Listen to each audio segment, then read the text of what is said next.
getting the lists up to date. So we now have comparative between the playlist, between the podcast and the videos. They now match ideally or close to it, which is good. That's exciting. We're Yes. so up to date now with our YouTube podcasts. Please go watch them and like them and share them. And we'll remind you at the end. Exactly. Hi, this is the new streamingnetwork.com, WGSN-DB Going Solo Network, radio, TV, and podcasts, the #1 internet singles top network. And this is Let's Talk Dating with Christine and Barry. Hi, Barry. Hi, Christine. Oh, wow. Is this a great subject? Dangerous one, too, in some ways. It really is. So we're going to talk about giving advice to a partner or a friend. Mm-hmm. Because, it's funny. People say, wow, you must give a lot of advice. I'm sure you get this too. You must get, have people ask you for advice all the time. And certainly what I've learned is to make sure they want to get advice before I give it. I didn't know that in the beginning. I was so excited about what I was doing. I was just spouting it everywhere. And I turned out my audience was not everywhere. Well, there's two parts to this, actually, because that's true, too. Yes, I've had that happen a couple of times. In fact, I got feedback from a friend of mine who posted something, and I made a little comment on it, and she messaged me about some stuff. And then I responded to her message, and then she was like, I didn't ask for that. I said, yes, you did. So you've got to watch. We are unique in the sense that both of us are coaches in this business. So to be giving advice around relationships is kind of our normal state of being. The second part of that is, and this is the part where I don't want to get selfish about it, is that the advice I give is worth something because I've been, 40 years of background studying and stuff and learning and training, and you have too. So when people want advice, it's kind of like, and we're giving away for free what we actually get paid to do. So there's that question as well. That's more for us personally than the general public. So, but giving advice, definitely there is the verification that they really want the advice that we want to give. And are they in need of the advice that we're experts in? Because there's a whole bunch of stuff I don't know how to do. I go to experts about that. And you and I know lots about this. So I think that's always the place to start. And I was even thinking how we go back over when a man and a woman, she wants to talk and he wants to give advice. And we could even go back to the man saying, do you want to vent or do you need advice? I mean, right, exactly. Everybody did that all the time. It would be really wonderful. I think the world would be a better place. We definitely need to include that in the conversation for those people who haven't heard it before, because it's a vital and transformational piece that really adds value to everybody's relationships. Yeah. But the thing is that put a pin in it for sure. Yeah. Yeah. And also that's the thing is that if you're not one of us two, sometimes you think you might know stuff, but the challenge is what you may think you know as advice for other people is simply your experience versus what you know is true for everybody. Yeah. And that shift of perspective to recognize that when you give someone advice, as long as you frame it saying, this is my own experience, not what I think is right for you, but what I've learned, then it takes the pressure off of it being the right thing to say. It becomes authentic. Yeah. So how do you first determine that somebody wants? You can tell when we think they need. Not always the same thing. Not gonna, no matter how much they need it. And boy, have you and I know this for a fact.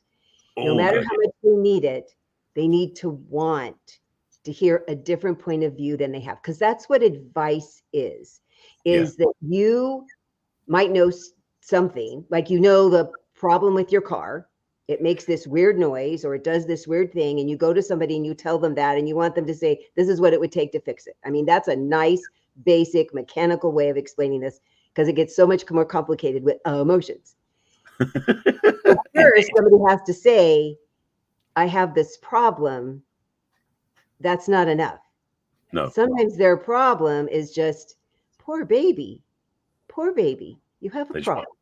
They want to they want to share the problem. That's it. Nothing else. They just want to be heard. Nothing else. Yeah. And then what's great is, oh, my computer came unplugged. Wait a second. I have this new laptop and it comes unplugged all by itself sometimes. So we don't want it going on. No.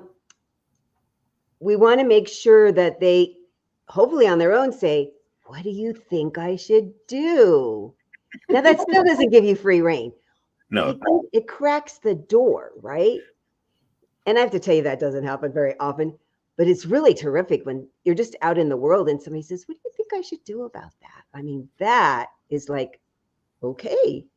That's when you say, this is my personal experience. These are my thoughts about it. Because what do you do when somebody approaches you that way, Barry? Well, the thing is, and this is the lesson I've learned because of the group program I'm in now, is that we have this thing about permission, which means that we ask for permission to do something or say something. And part of the joy of that is it creates a collaborative environment, but it also creates a safe space. So if somebody asks me, even if somebody comes up and says, I want your advice, I'm learning and getting better at saying, do I have permission to go wherever it needs to go? So that way they know that I'm not just going to give you the answer you want to hear. I'm going to give you the best of my experience, which may not be what you want to hear as well. Big difference. So even if they ask, it's that sense of saying, yes, then do I have permission to go wherever we need to go, sort of thing. So it gives the freedom. Otherwise, giving the feedback could be perfect, but then the problem is their bandwidth is so narrow, they want to hear one thing, and I've got 25 things that will help them. Mm-hmm. Doesn't work. Mm-mm. Boy, that is a very intricate point that I'm not sure people know automatically at all. That when they say they'd like your advice, I've had to say, are you ready for me to say anything? Yes. Did you have something specific that you wanted to a piece? Because sometimes they really can only handle the piece and they're clear about the piece they want. And boy, asking has been so helpful. And this is not just in my professional life, even though it's helpful to know this because we're so well trained to be able to do this generally out in the world, because we as human beings can only intake so much stuff. So if we've got a place already slotted, okay, I could hear about this. What do you think would help with this piece? Not the whole thing, but this piece. So listen for that. And that's part of the permissioning, is hearing the piece that so I'm having this challenge with my kid and they blah, blah, blah, blah, blah, blah, blah, blah, blah. Huh. Is there a piece that you were looking for help with? Because it might be they want the whole thing. Most of the time, just this. Tell me, what do you think about this? And if anything, what it does is it gives them a sense of, oh, wow, they really heard and listened. Oh, wow, that might be helpful advice.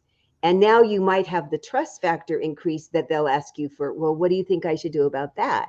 But if you give them too much information, it's like having a big pile of water dumped on you and you can't absorb any of it. Yeah, and absolutely. And one of those pieces also is sometimes one person asks they want advice, but they really want to know, do I agree with them? That's not too, where they don't necessarily want to have feedback that might show them as wrong. That's another level, of course, is that being asked for advice when the conditions under which the advice is meant to be given is so constrained and required to match the person who's receiving it. It's almost like, you know what? You're better off on your own. I'm not going to give you advice because I'd be out of integrity if I try to give you the advice you want to hear that isn't the advice that is authentic to what's really happening. So it can get really messy.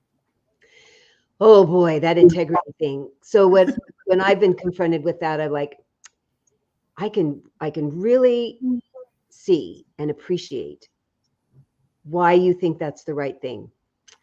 It wouldn't be what I do personally or what I'd advise. So I'm out of things to say. I wouldn't even know how to handle that. I wouldn't even know what to do. You might need to ask somebody else, because I'm not making them wrong. I'm not making them feel foolish. Mm-hmm. I'm saying, even with my vast expertise, obviously that's why you're asking me, I don't know what to do about that. Let me know what you find out. And what's happened a couple of times is they'll come back and they'll go, maybe I need to ask a different question. I'm like, yeah. The other part, and again, back to the thing about being paid for what we do, it is the thing where it's like because this is the thing that I've had to really own for myself. It's one of the challenges, like some of the cars that we mentioned earlier, is that when your car has got some issues, you take to a mechanic, they may give you an estimate, but they won't give you any resolution until you invest in their services. But oftentimes I discover that people come up to me for advice aren't willing to invest in getting the help. And so sometimes, unfortunately, and this is an unfortunate on my own part, is I've given advice without any recognition that I should ask for compensation for what I've done. And it's not from a point of egotistical stuff. It's more about what I have to give you is of value. Do you value it? Because the other part also is some of the people ask for advice and then don't take it because they didn't invest in the ownership of the advice.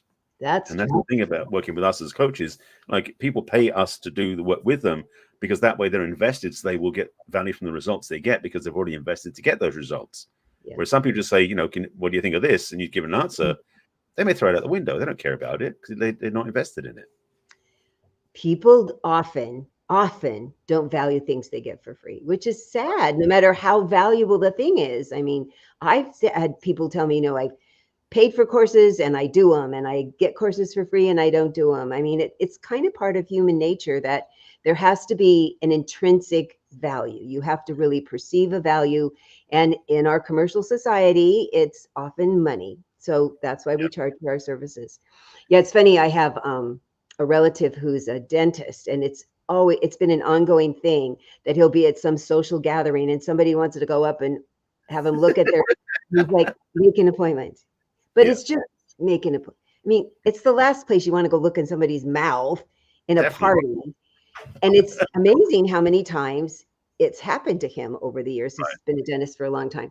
So it does happen for us. And I'm so happy to what I've learned is to just ask more questions and have them go, oh yeah, I guess I really do need to know more. I guess I really do.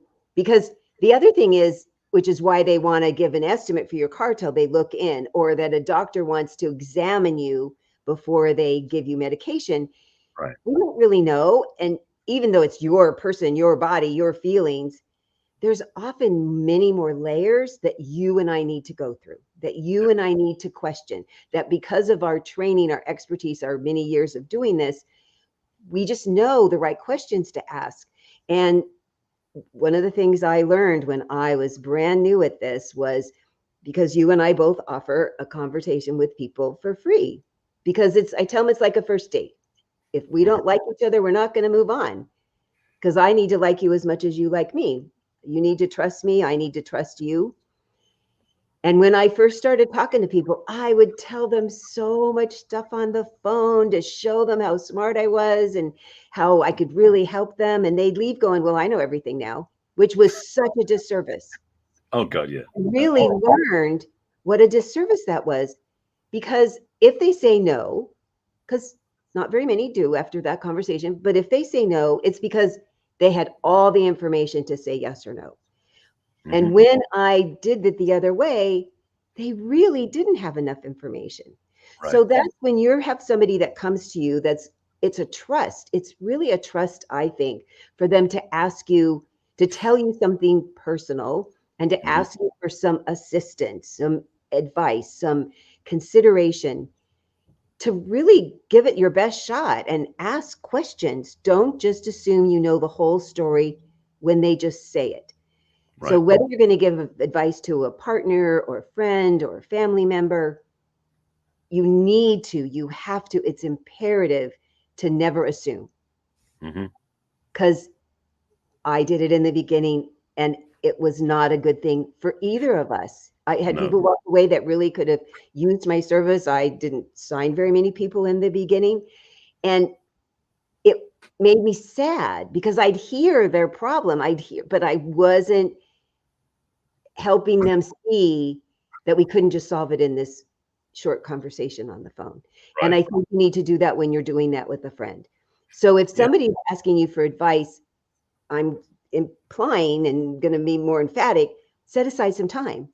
And if you can't say, oh gosh, this sounds like really, could we set it? I'd love to have lunch with you, if it's a friend, or gosh, I need to finish this phone call and then could we talk about this? Because it's generally, sometimes there's very lighthearted things, but because this is what we do, we're going to talk about, these are bigger things.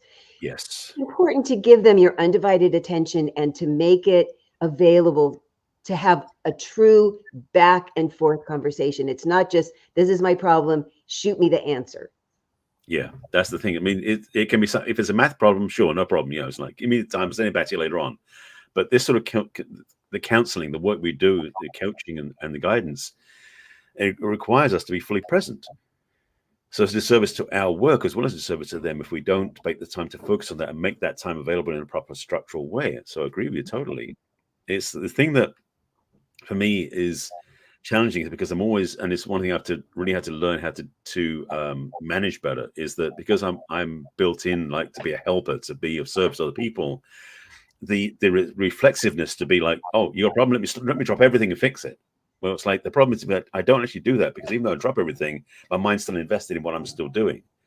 So I've had to learn to say, you know what, I'd love to talk to you, but yes, let's schedule it for after. Give me a couple of hours to get done with what I'm doing. We can talk then, or let's schedule an appointment. Here's my calendar. Some way of doing it that is more apropos, because it is, for me, it's like I get torn between wanting to help them and I still got stuff to do. Yeah. So nobody wins. No. That's so good, because, and doesn't that just honor both of you? Yeah. Gosh, I really hear what you have to say is so important. I want to give you my undivided attention. And because I honor my energy, I want to make sure I put this aside so that I can now give you, for both of us, I'm going to be present. I mean, doesn't that just make you feel important? Even if the person needs right now. Okay, so then you could say, what could I do? Give me 5 minutes. What could I do in 5 minutes? Mm-hmm. And then let's do that. In an hour, I can talk to you for an hour, because I've had that happen. Yeah, it's such an interesting dance and balance. So the other thing that you and I've had to learn, because people ask this all the time, is even though people will ask and they listen and they're very serious, for a lot of reasons, they might do nothing. Yeah. So they're not ready. It didn't really fit what they thought or wanted. And boy, it's hard not to take it personally. Mm-hmm. I had to really learn that. Really had to learn that. Oh, yeah. They didn't take my advice. It was so good. And they paid me for it even. It's interesting because what's happening right now is there's a couple of friends of mine who I've talked to, we've known for years, but then recently had some conversations where they really got value from it, and they're actually going to do video testimonials from, which I love. But it was also, we made time for that. So I know that it's like confirmation that people are really getting value from it and using it, and it's changing their perspective, which is what's so wonderful. But it had to be something that was set up intentionally, because it was just like, it wasn't a casual conversation. It had value. It was important. It landed. And that's something that's one reason I love doing what I do, because when people's lives change and they get value from it, I'm so happy that they took the advice and used it. Because yes, if they don't take the advice, or if they say, I understand now, and then do exactly the same thing as they did before, it's kind of like, what was the point? So I definitely, as you said, it's like definitely feeling that the value that they get from it and they use and incorporate is so much part of this conversation. And it's just, I mean, it's funny, this podcast so far, episodes have just been about our work, really. But I want to shift gears to what I just thought about. This is about giving advice to a partner. That's the piece that I've been pondering a lot, because I'm thinking about, as I'm dating and getting into a possible relationship, how it's so clear that I cannot or will not give advice to my partner that's in this field of relationship, because that's like that's trampling the relationship to do it. Yeah, we need to leave our coaching hat to the side. Yeah. And it's such an interesting dance too, because it makes us a very good communicator and an excellent listener. Mm-hmm. And we definitely need to stay alert to not turning into a coach. Right. Yeah. The other thing that I wanted to address with when you've given somebody advice, and it is, I think I kept thinking, there'll be so much personal relating to this, but whether it's my personal friends who they ask advice about other stuff besides dating. Yeah. And I certainly ask them for advice. If you listen, you can tell when it lands. Mm-hmm. If you're not busy thinking, what's the next thing? If you're not busy coming up with your advice, if you say something and wait, and they go, oh, yeah, oh, that is like getting a gold medal when you've offered something to somebody that they've not thought that way before, that you feel it land in this place that they've needed it in their body. It is Yeah. joyful. It's transformational. Absolutely. Yeah. For that is the perfect word. It really is. So make that your goal. If somebody comes and asks you for advice, or you see and you're like, God, I see this thing, and you say, are you interested in hearing about a different perspective? I'd love to share something that happened to me that was similar, and this is what I learned, to see if there's even a crack. Because if anything, you're just going to re-solidify what you've learned in your growth, because it's always good to remind yourself, gosh, I remember I did that, because I tell people I was my first client, so I learned a lot before I started coaching. Yeah. And that you get to share it with somebody else, and if they say no, it's no. Because that's the other thing, as a coach and a friend and a family member, I have had to really own, I can't work harder than they are in their lives. I cannot. Absolutely. Yeah. So if you're losing sleep, because this is what happens when you have great advice you want to give somebody and they're not listening, because we need to address this, and they don't want to hear, they don't want to listen, they're still committed to doing the same thing that you just know it's paining you, this is really bad for their life, it's bad for the other people in their life. If they're not open, as long as they're not doing something illegal or immoral, because then you call authorities, they're just unhappy, there's nothing you could do except wish them well. Right. Because they are not going to change until they hurt enough. That's really when people come to us and come to a friend, when the fear of looking at it, of maybe doing something different, of, oh my gosh, what kind of person is like that? If I have to acknowledge I've been doing that or saying that or thinking that, I really want to change, though. I really want it to be different, and I don't know what to do. That balance has to shift, or they're not going to even be open. They're not going to ask, no matter how amazing your advice is. And Absolutely. it is such a challenge, especially when you have this helper personality that us coaches have, and there's just a lot of them in the world, that they truly, it affects the warrior's health. Yeah. Because you're so worried about the other person. Now, the one thing I will say that has helped some in the past with a partner is if you talk about how it's affecting you personally. Right. Yeah. Boy, this thing you're doing, I'm having trouble sleeping. I am so worried. I'm so worried about you. I'm worried about our family. I'm worried about our finances. It's hard on me. It's hard on me. This is a really hard way for me to live, because we want to go change. You do, and that generally doesn't work. Right. And if this person is even thinking about shifting and their concern about your well-being and their family's well-being can be higher in their mind than whatever it is that's driving them to do this thing that's hard on you, that can be a way for them to seek out help. It has helped. It's been the most surefire, not foolproof way that I've helped people have a conversation, but you need to only stay with you. Yeah. And then you need to have a consequence. That's the other thing. I mean, if we're going to go to the extreme, this is what's hard on me. I really needed to change. I needed to change. I needed to change by the end of the month. I need you to figure this out. If you need advice, I'm happy to give you, or you figure it out and you need to make a change. And if you don't, this is what I'm going to do. And you have to be 100% prepared to do whatever your threat is, because then it's a veiled threat. And why would they change? Exactly. I know that's an extreme, but I know there's people listening that are having this happen. Absolutely. That's a powerful, but also an important reminder about the fact that we do this thing where we want to change, but we won't take the steps to change or take the responsibility to change, which is the thing. There's another piece I want to throw in as well, just to mix it up even more, because it came up in thinking about this too, is that if someone comes to you to get advice or to get counsel, it's tempting sometimes to show them how good you are in your expertise. and ultimately they don't get value. So your focus has, if you're the ones being asked advice, really what your focus has to be is what will best help them, independent of what I already know. We said earlier about the fact that we know so much and we want to be able to help people, but that's permission based. It's like you can't just give them you can't shove a whole massive amount of stuff down one single pipe.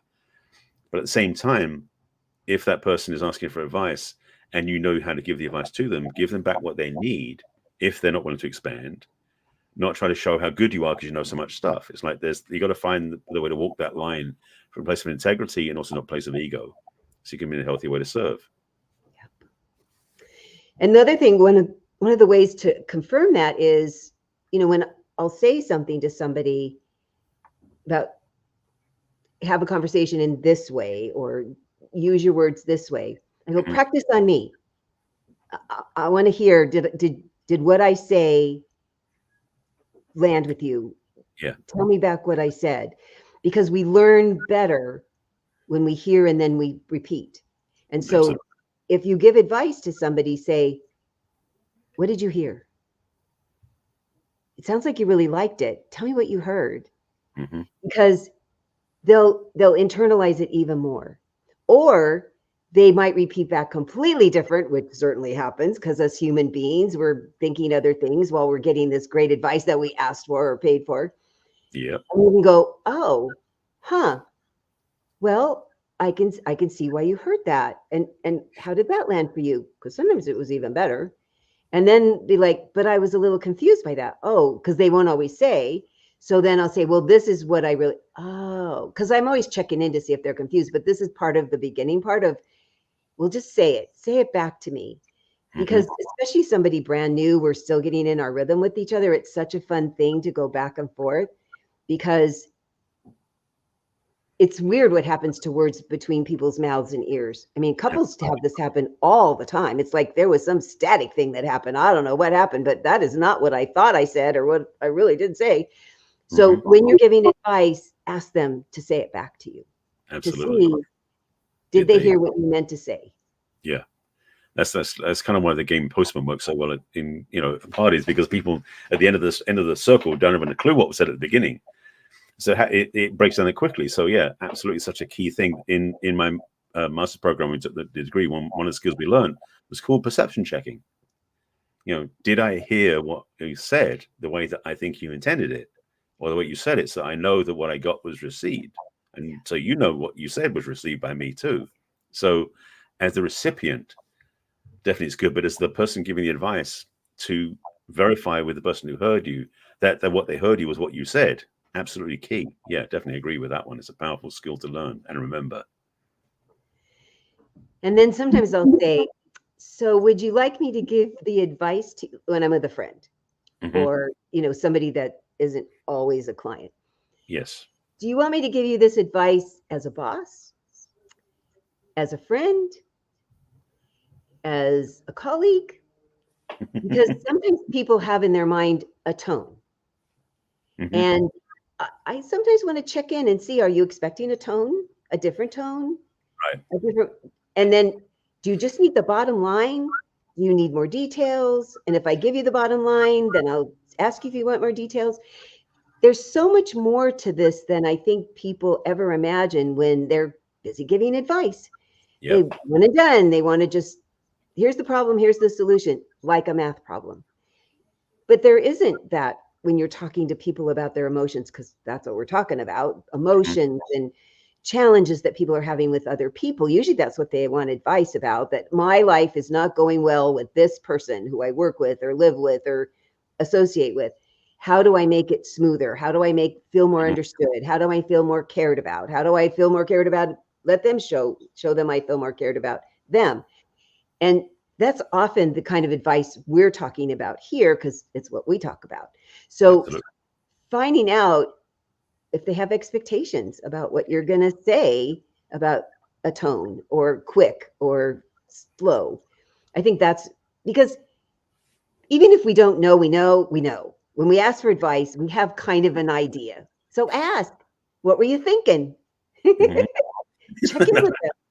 that is one of the biggest challenges, I think, in this work for me personally, is because I do know sometimes more than I should about this stuff. So the conversations, when somebody says something, I'm already ahead of where they're going. And so for me, that's the lesson too. So if you listen to the broadcast and you're the same thing, where you have expertise in one area or two areas or several areas where you are really skilled in certain areas, recognize the person who's asking the questions isn't up to speed with the way you are. So you oftentimes have to like throttle back a bit and tone down to reach them with an answer that matches where they are. And that's one of the things I had to learn myself, because that is another piece of this, is that knowing levels of understanding that far beyond other people's recognition at that point, whether it is being a car mechanic or it's a dentist or it's a relationship coach or it's an expert in some other field, it's a reminder that the people who are asking the questions are oftentimes novices who have no understanding of what you're talking about yet.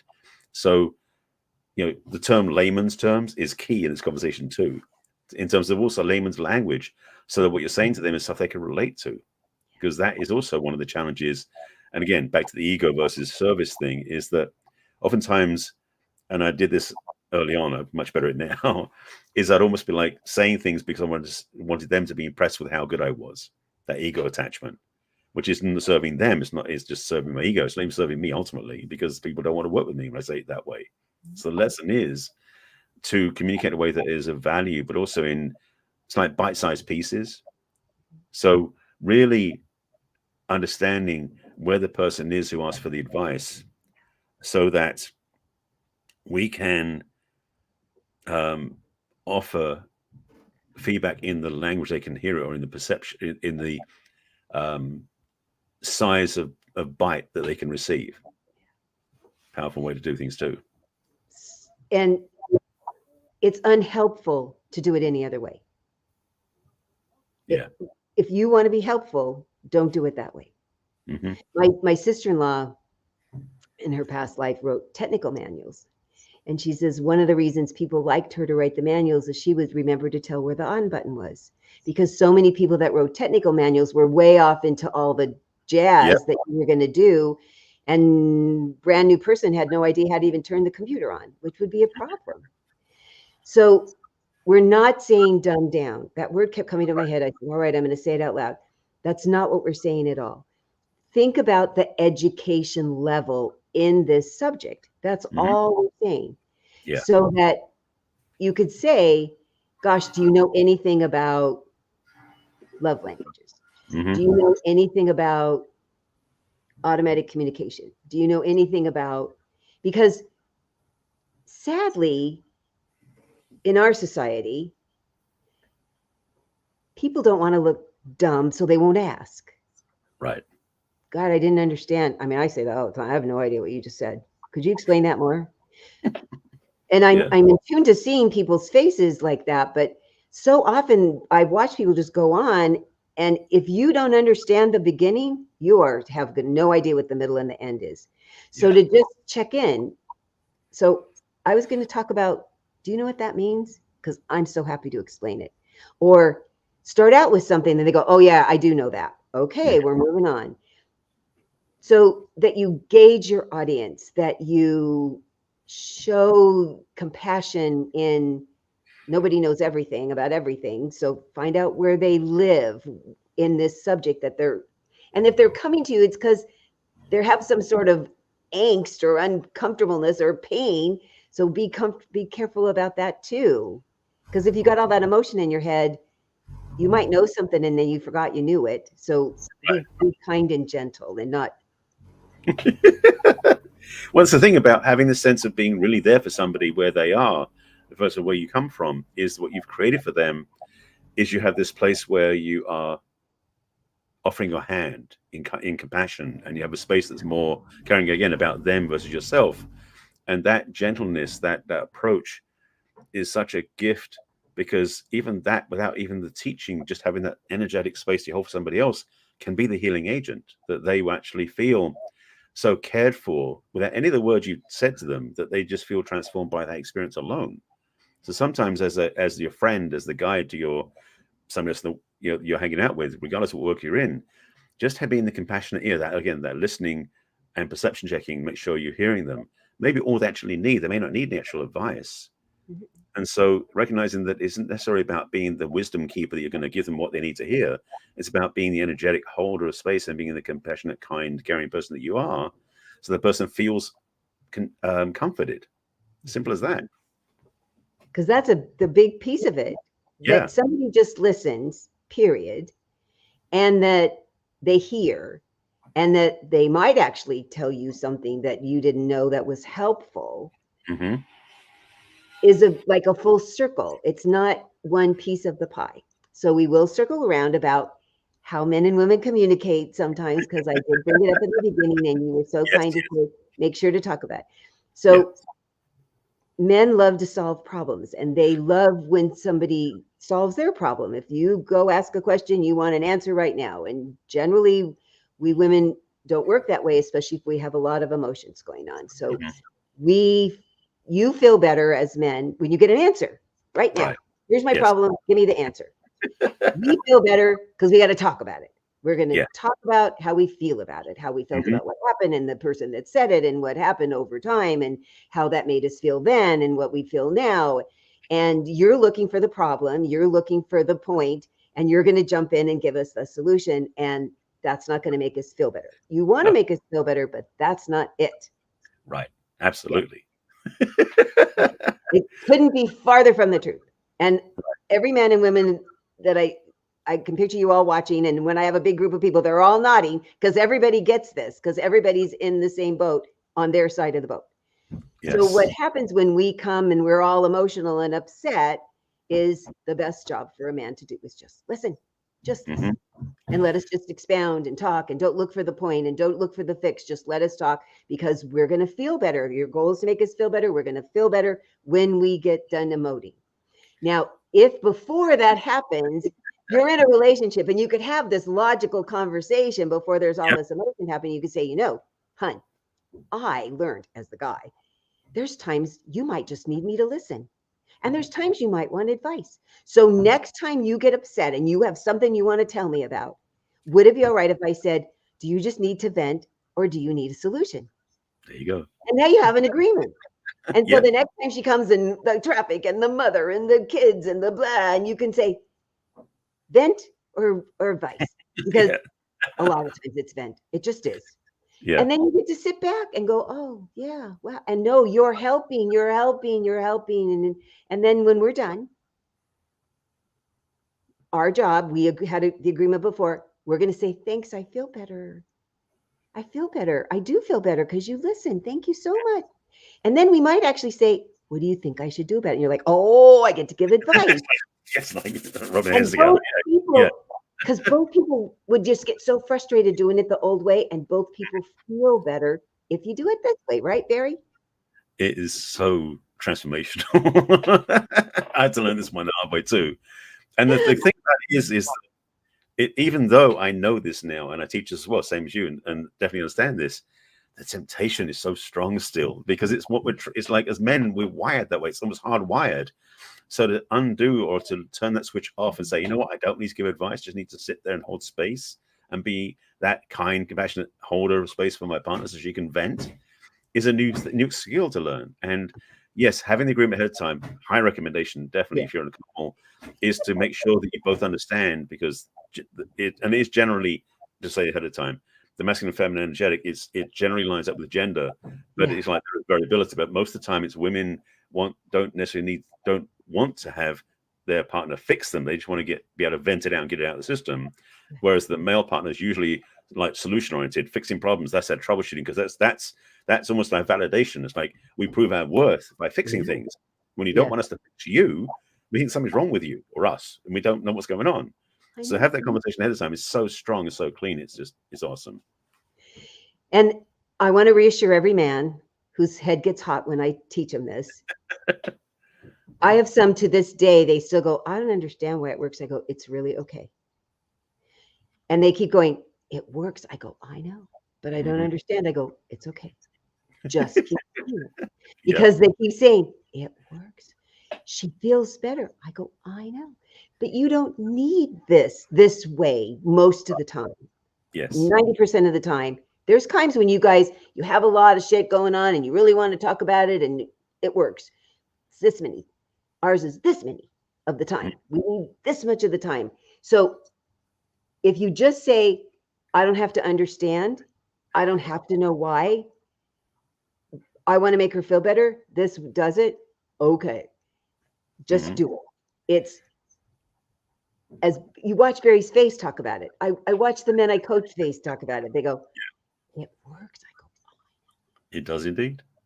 we love it. We women love it. You do that. One piece also is, and this is the other challenge too, is that it does require us men to create a space we don't normally always create. Because again, we're always in solution orientation, getting things done, goal orientation, get it done, get it done, get it done. And when a woman wants to talk, when a partner wants to talk to us, for us, sometimes it's not always as easy to access that part of ourselves that can be just present and listening. When that happens, don't pretend you are okay to do that. Let her know that's like, you know what, I'm not able to do that right now. If you need to take care of it now, please call one of your friends. I can't give you the space. I can in a couple of hours when I finish this job I'm working on. So just to be clear, that when a woman's upset, it may be so romantic for the man to drop everything to be there for her, but it's not necessarily functional. So recognize that when it's all aligned and authentic, you can do that. But for men, oftentimes, like we're in the middle of doing something, we've got a goal, we're trying to get something done by a certain time, and you come in with the emotional weight that you want to drop on us for your freedom. It's a gift, understandably, but it's like, can we set up a time where it works for both of us, or can you find someone else who can talk to you in this moment if it's definitely immediate? Because I'm not available till 2 hours time. So that's a big one as well. Yep, that is another agreement to have, because my husband and I had offices at the opposite end of the landing upstairs. And one or the other would sometimes we'd text and stuff, but we'd come down and we'd have to check in. Okay, this is a short thing or a long thing. Do you have space for a short thing? Do you have space for a long thing? And we had permission to say no. In the middle of, we'd listen to see if somebody's on the phone, but if you weren't on the phone, you go, can't. Promise, though, be back with you. This is how long, but you have to have that permission. You have to, because if you really need it now and they can't now, then you need plan B. You have somebody else you have to call. You have to have 3 people on call, because it's unfair. It's so unfair. Yeah, absolutely. Demand it if they can't.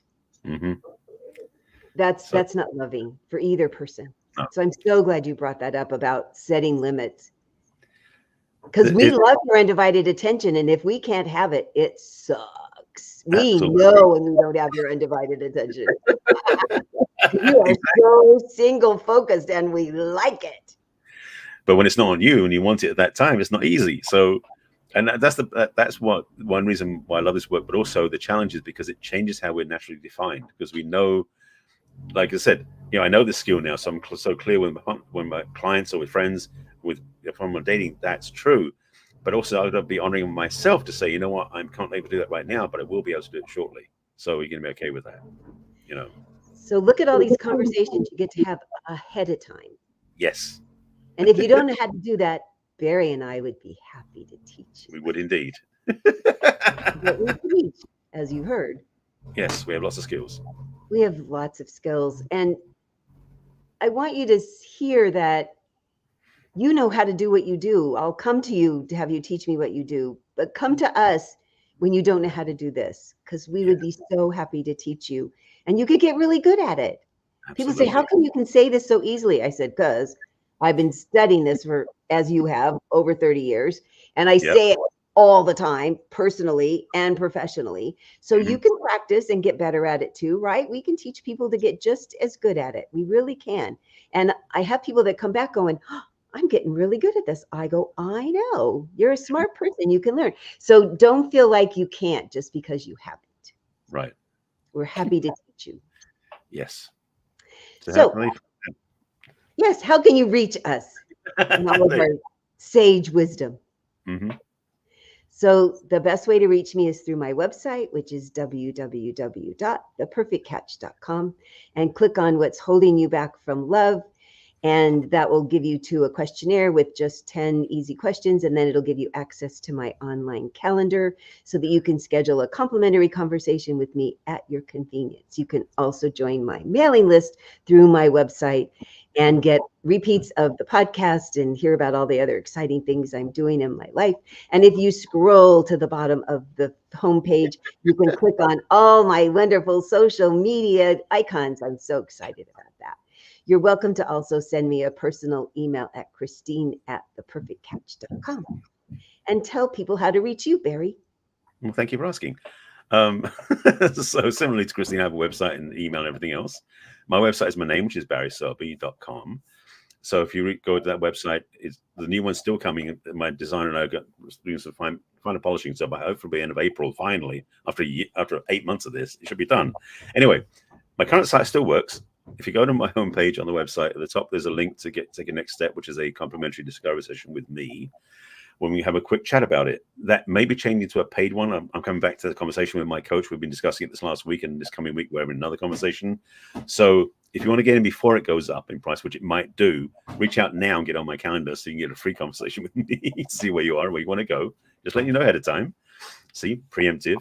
Also, bottom of the home screen, there's a link to my email list. So join my email list, same thing as Christine. You'll get emails every week with the replay of this podcast in video format, as well as information what I'm up to, new programs, offerings, everything else as well. And my social media is all my name except for Instagram and Threads, which is the real Barry Selby. But otherwise, it's just plain Barry Selby for YouTube, Facebook, Pinterest, LinkedIn, etc. And definitely check us out on social media and also, of course, that podcast, because we're everywhere. Yes, you can listen to us on Apple and Spotify, and you can watch us on Roku and Apple TV. And we'd love for you to share it with your friends who are having some challenges. You know, the ones who need your advice, send them this. Maybe they'll come ask you for advice. Exactly. And like and share and subscribe to our YouTube channels. And then we're always here every week on Thursday at 1 o'clock Pacific and 4 o'clock Eastern and all the times in between. And we'd love for you to submit questions or comments about what we've said. If you have questions about what we said, or you want to have us cover a subject that we haven't in our 160 podcasts now, woo, that's very exciting. Yeah. We'd love to have suggestions about what's burning questions you have about dating and relationships. Yeah, we look forward to hearing from you. And thank you for watching. And again, share it with your friends. We look forward to sharing again next week. Yes. Bye for now. See you then.